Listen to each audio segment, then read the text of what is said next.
అని ప్రతి రైతన్న ఈరోజు బాధపడతా ఉన్నాడు. రైతు భరోసా, ఒక్క రైతు భరోసా పథకం కింద వైఎస్ఆర్ కాంగ్రెస్ పార్టీ 34,378 కోట్ల రూపాయలు ఇచ్చారు.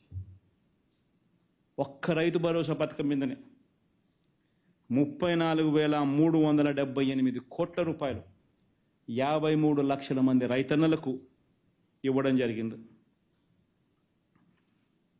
ప్రతి రైతన్న మాట్లాడుతూ ఉన్నాడు, జగనే ఉండి ఉంటే ఈ జూన్ వ్యవసాయం మొదలయ్యే టయానికి మా ఇన్సూరెన్స్ డబ్బులు మాకు వచ్చేసిండు అని. ఖరీఫ్ 2023-2024కు సంబంధించి, ఖరీఫ్ రబీకి సంబంధించి మామూలుగా ప్రతి సంవత్సరము ఏప్రిల్లో ఇన్సూరెన్స్ ప్రీమియం కట్టాలి.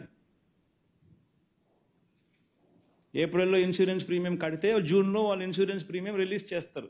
మనం ఇన్సూరెన్స్ ప్రీమియం కడితే వాళ్ళు ఇన్సూరెన్స్ అమౌంట్ రిలీజ్ చేస్తారు. సో స్టేట్ గవర్నమెంట్ నుంచి కట్టాల్సింది ఏప్రిల్లో కట్టాలి.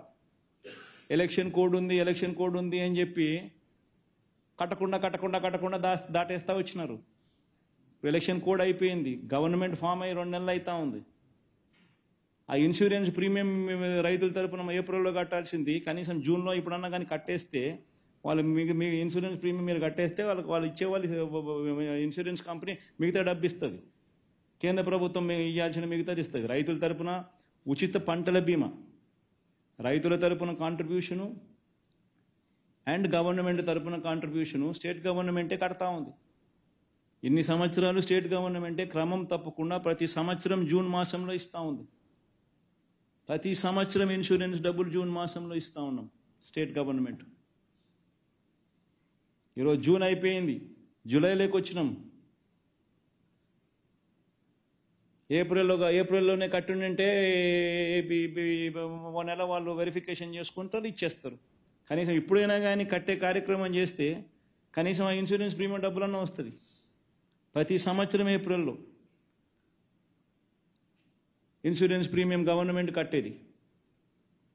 ఎలక్షన్ కోడ్ అని చెప్పి కట్టకుండా ఆపిచ్చారు. అది మీ ప్రభుత్వమే, ఈ ప్రభుత్వమే.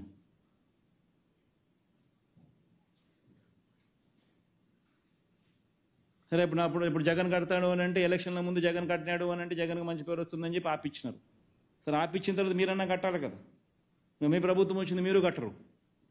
రైతులకి ఈరోజు ఇన్సూరెన్స్ ప్రీమియం నువ్వు కడితే ఇన్సూరెన్స్ డబ్బులు వస్తాయి ఖరీఫ్కు రబీకి. ఎందుకు కట్టడం లేదు? ప్రతి రైతు ఈరోజు నిలదీస్తూ ఉన్నాడు, అడుగుతూ ఉన్నాడు. రైతుల గురించి పట్టించుకునే నాతుడు లేడు. ప్రతి ఎకరాకు ఇన్సూరెన్స్ చేసినాం. ప్రతి ఎకరా ఆర్బీకే ద్వారా ఈ క్రాపింగ్, జియో ట్యాగింగ్,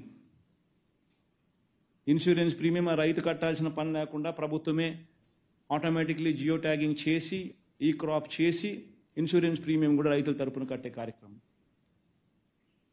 నిశ్చింతగా రైతుకి ఏదైనా నష్టం జరిగితే ఖరీఫ్ కానీ రబీ కానీ వెంటనే కానీ ఇన్సూరెన్స్ జూన్లో ఇచ్చేవాళ్ళం. ఖరీఫ్కి సంబంధించి జూన్, మళ్ళీ నెక్స్ట్ ఖరీఫ్ వచ్చేసరికి 2023 ఖరీఫ్, 2024 ఖరీఫ్ టయానికల్లా 2023 ఖరీఫ్ సొమ్ము రైతు చేతిలోకి వచ్చేది. ఇది ఒక నిరంతర ప్రక్రియగా కొనసాగుతూ ఉండేది. జరగడంలో జగనే ఉండి ఉంటే